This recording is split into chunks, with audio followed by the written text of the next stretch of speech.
পরিভাষাগুলো same same থাকে।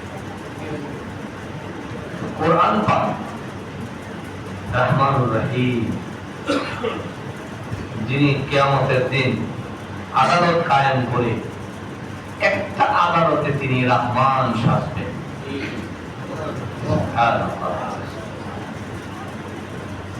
মেরে মুহতারাম দোস্ত,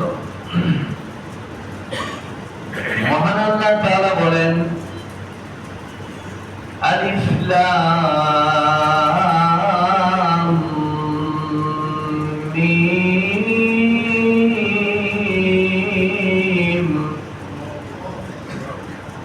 আল্লাহু লা ইলাহা ইল্লা হুয়াল হাইয়ুল কাইয়্যুম।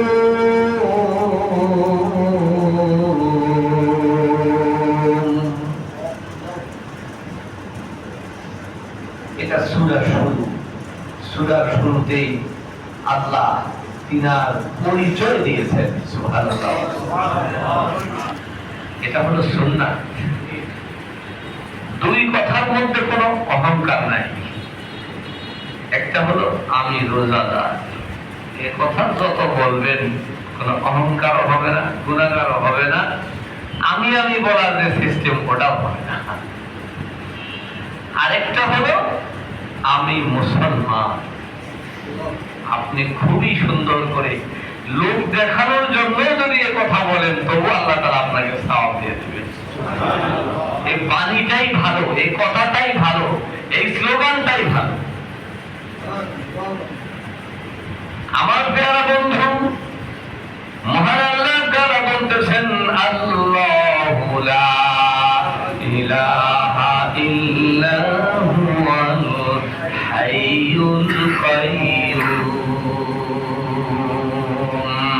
তিনি হলেন আল্লাহ, তিনি আল্লাহ হবার যোগ্য রাখেন, যিনি তোমাদের ইলাহ।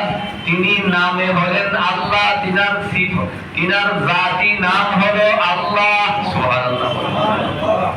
তাকে ছাড়া কারো ইবাদত করবার জন্য টার্গেটে রেখো না, কাউকে খুশি করার জন্য চিন্তায় রেখো না। বলুন নাউযুবিল্লাহ।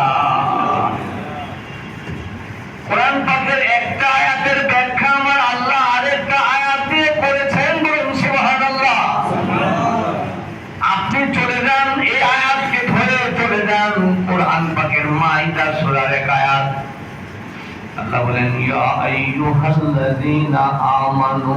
সুবহানাল্লাহ। ইয়া আইয়ুহাল্লাযীনা আমানু আমানুত্তাকুল্লাহা ওয়াবতাগু ইলাইহিল ওয়াসিলাতা ওয়াজাহিদু ফী সাবিলি। সুবহানাল্লাহ।